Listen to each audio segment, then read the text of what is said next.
সকালবেলা ঘুম থেকে উঠেই মা চা করে নিয়েছি, মা আর বাবার জন্য গরম গরম চা। তারপরে ফুল গাছে জল দিতে চলে গেছে, আর বাইরে হাওয়া দিচ্ছে, সুন্দর সুন্দর বাতাস বইছে, মৃদু বাতাস বইছে, ঠান্ডা ঠান্ডা হাওয়া। এর মধ্যে মা জল দিতে গেছে বাইরে ফুল গাছে। চন্দ্রমল্লিকা ফুল এবং গাঁদা ফুলের গাছ বসিয়েছে আমাদের বাড়িতে, বাবা মার্কেট থেকে কিনে এনেছে। তো চন্দ্রমল্লিকা ফুল ফুটেছে, এখনও গাঁদা ফুল ফোটেনি। তো আমরা অপেক্ষায় রয়েছি। তো মা জল দিয়ে ফিরছে এখন। এরপরে এক এক করে সংসারের আরও কাজকর্ম শুরু করবে।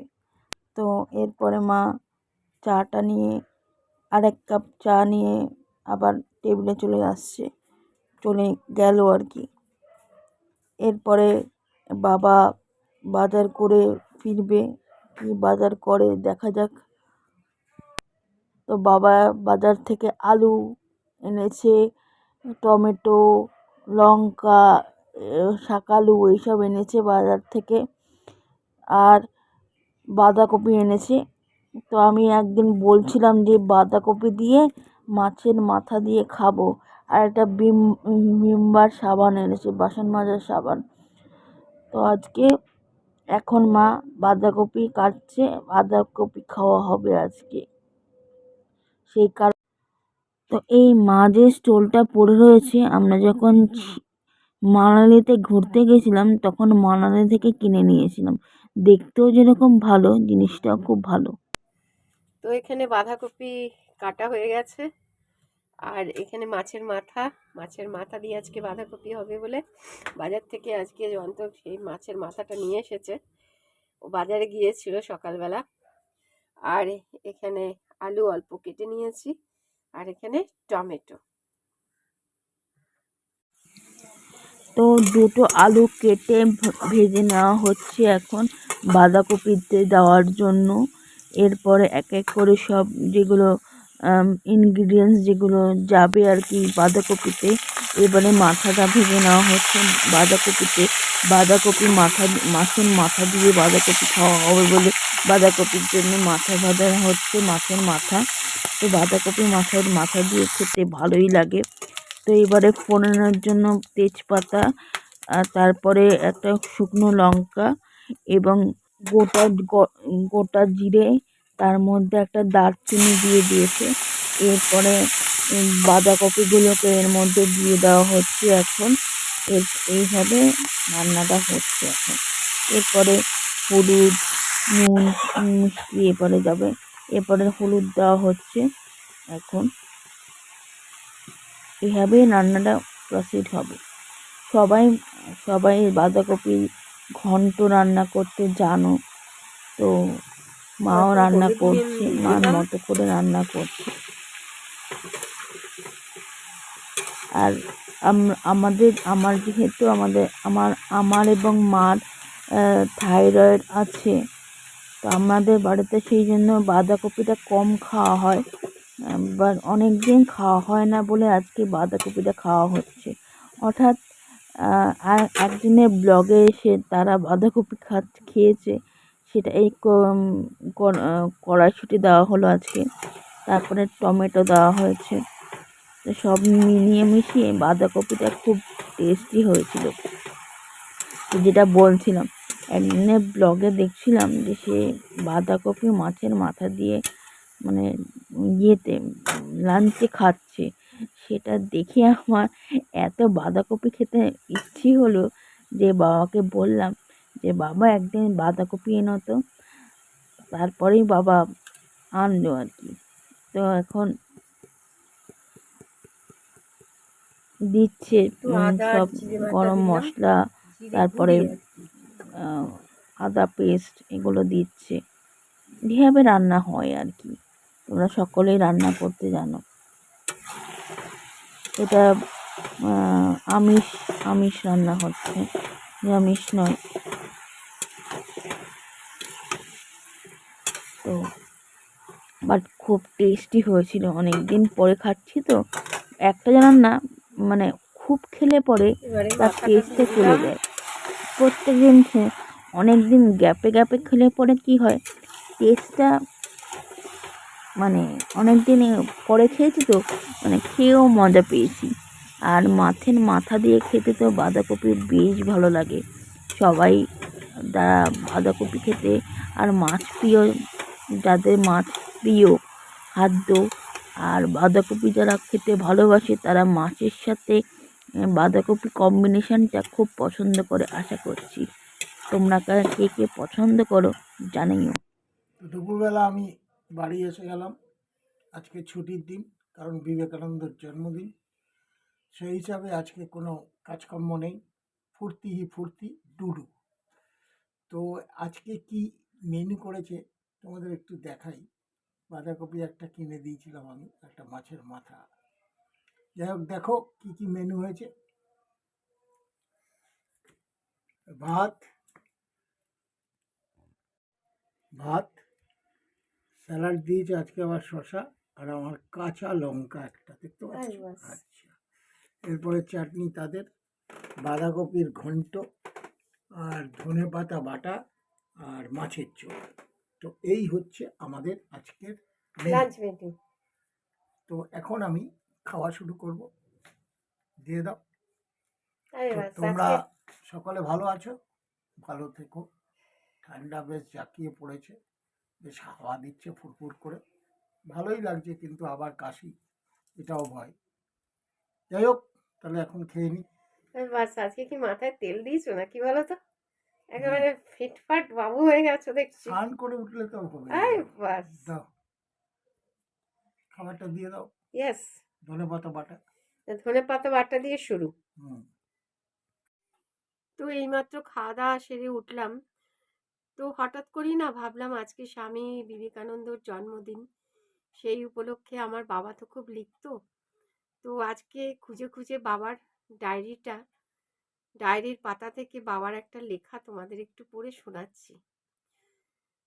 তো বাবা চলে যাওয়ার পরে ডায়েরিটা আমি আমার কাছেই নিয়ে এসে রেখেছি, কারণ আমি না বাবার এই খাতা পাতা উল্টে উল্টেই মাঝে মাঝে দেখি যে বাবা কি লিখেছে।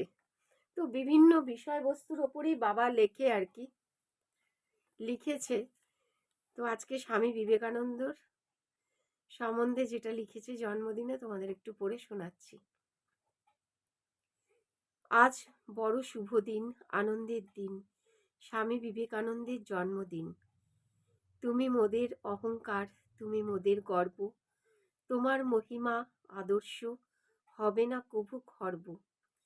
তুমি মোদের উজ্জ্বল জ্যোতিষ্ক, অতীব মহান, জয় করেছ ভারতবাসীর মন ও প্রাণ। তুমি বলেছিলে মূর্খ ভারতবাসী, চণ্ডাল ভারতবাসী, মুচি ম্যাথর সবাই ভারতবাসী, সবাই আমার প্রাণ। সাম্যবাদের কথা তোমার কাছেই শিখেছি, অমর রহিবে তোমার অমৃত সন্ধান। শিকাগো ধর্মসভায় তোমার আত্মপ্রকাশ, ভারতবর্ষকে করেছ নবজাগরণের ইতিহাস। তোমার স্বদেশ প্রেমের মন্ত্র উজ্জীবিত করেছে গান্ধীজি ও সুভাষচন্দ্র।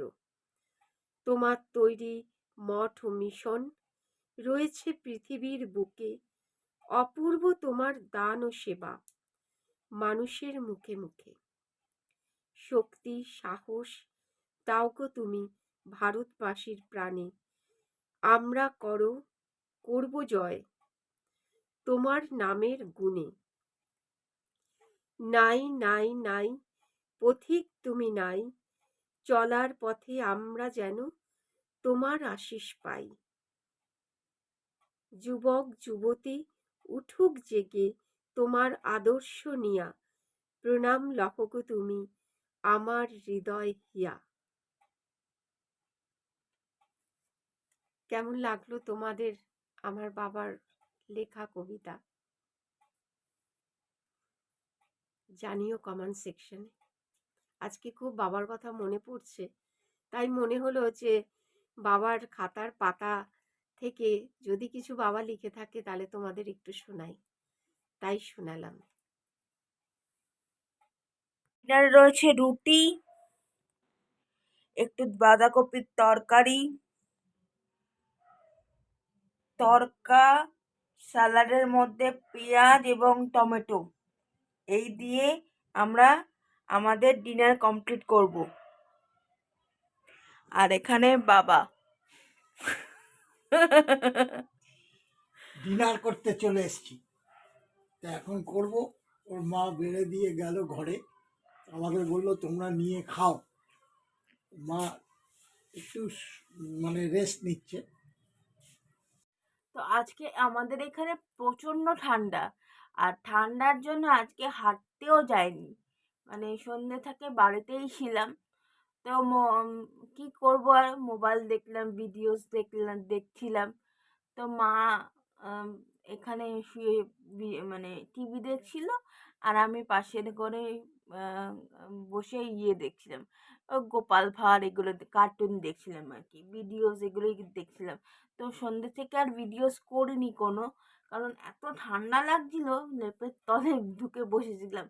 এত ঠান্ডা, আমাদের এখানে গাছপালা বেশি তো, সব জায়গাতেই ঠান্ডার কালে ঠান্ডা থাকবে, এটা কোনো কথা নয়। মানে আমাদের এখানে গঙ্গাটাও সামনে আছে, প্রচণ্ড ঠান্ডা আজকে। মানে মানে এত ঠান্ডা না, পায়ের তলা যেন বরফের মতো হয়ে রয়েছে, জানো না। তো যাই হোক, তো মানে আমি যখন মানে কি বলবো তোমাদের, কিছু একটা কথা বলবো। এই এক্ষুনি আমি খেয়ে উঠলাম, ডিনার করে উঠলাম, তোমাদের সাথে ডিনারটা তো শেয়ার করলামই আর কি, ডিনারে কি খেলাম। তো এখন কিছু কথা তোমাদের সাথে একটু শেয়ার করব। তো সেই ইউটিউবে উম, মানে ইউটিউবে অনেক অনেক রকমের ক্রিয়েটার রয়েছে, অনেক রকমের ক্যাটাগরির চ্যানেল রয়েছে।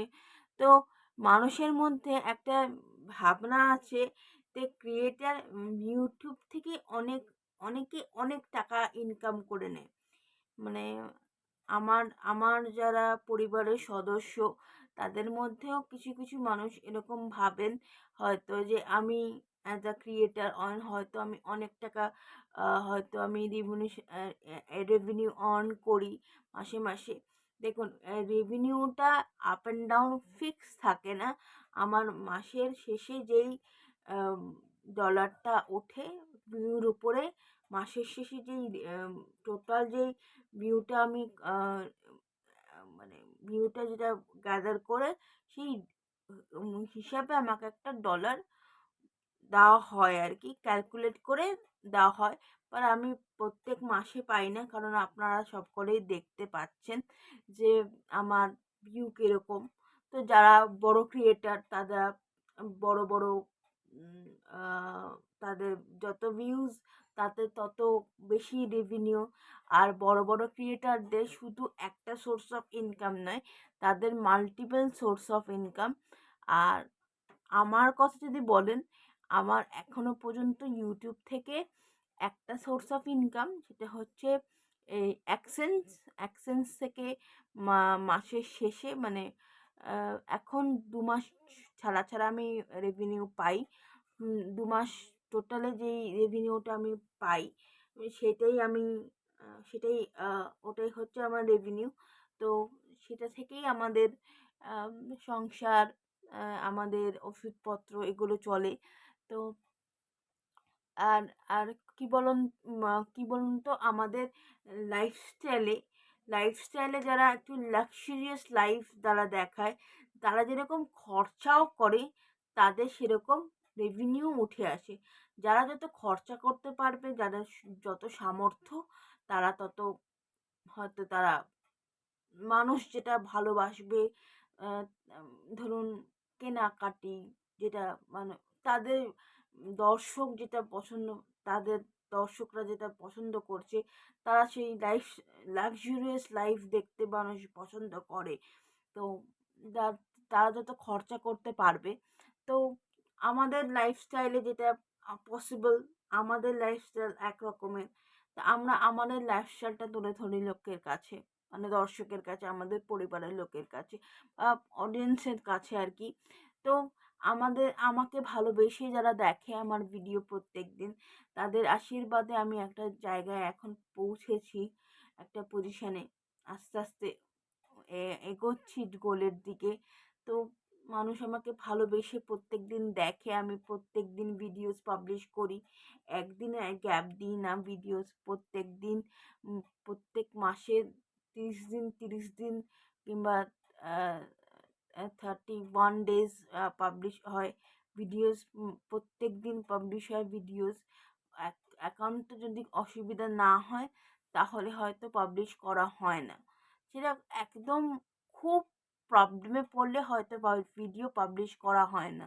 তখন আবার অনেকে চিন্তা করে আমাদের ফোন করে যে কী হয়েছে, পায়ের পাবলিশ করলে না কেন ভিডিও, তোমার ভিডিওর জন্য তো অপেক্ষা করি, এরকমও ভিডিও আসে, মানে কমেন্টস আসে। এবং কমেন্টস যেটা মানে আহ, আমার আমার আমার যারা পরিবারের লোক, তারা কমেন্ট সবসময় আমাকে ইমপ্রুভ করতে সাহায্য করে, সেটা পজিটিভ কমেন্টই হোক কিংবা নেগেটিভ কমেন্টই হোক। প্রত্যেকটা চ্যানেলেই দু প্রকারের কমেন্ট আসে, তো আমার চ্যানেলেও দু প্রকারের কমেন্টই আসে। তো আমি প্রত্যেকটা কমেন্টকেই সাদরে গ্রহণ করি। তো আর আমাকে প্রত্যেকটা কমেন্টই আমাকে ইমপ্রুভ করতে সাহায্য করে। তো কি বলতো, আমার ইউটিউবে নিজেকে আরও এস্টাবলিশ করার পরিকল্পনা আছে, এবং ইউটিউবে আর্নিং দিয়ে অনেক প্ল্যান আছে। আমার বাবা মাকে ভালো রাখার, আমরা তিনজনে মিলে ব্লগ করি, তো রেভিনিউটা আমাদের তিনজনেরই, যে আমার একা সেটাও না। তো বাবা মাকে ভালো রাখার এবং আরও প্ল্যানস আসে, তো তোমরা দেখতেই পাবে, আমি একটা একটা করে প্ল্যান এক্সিকিউট করব। তো ভবিষ্যতে তোমরা তো আছোই, তো তোমরা দেখতেই পাবে। তো একটা একটা করে প্ল্যান ইউটিউবের টাকা দিয়ে আস্তে আস্তে এক্সিকিউট করব। তো আর ভিডিওটা বাড়াচ্ছি না, যদি ভিডিওটা ভালো লাগে তাহলে লাইক শেয়ার করো, এবং আজকের ভিডিওটা কেমন লাগলো কমেন্টস করে জানিও। আর এখনও যদি আমাদের জীবনকে সাবস্ক্রাইব না করে থাকেন তাহলে সাবস্ক্রাইব করবেন যদি ভিডিওসগুলো ভালো লাগছে। তো টাটা, আরেকটা ভিডিও নিয়ে আরেকদিন দেখা হবে। টাটা।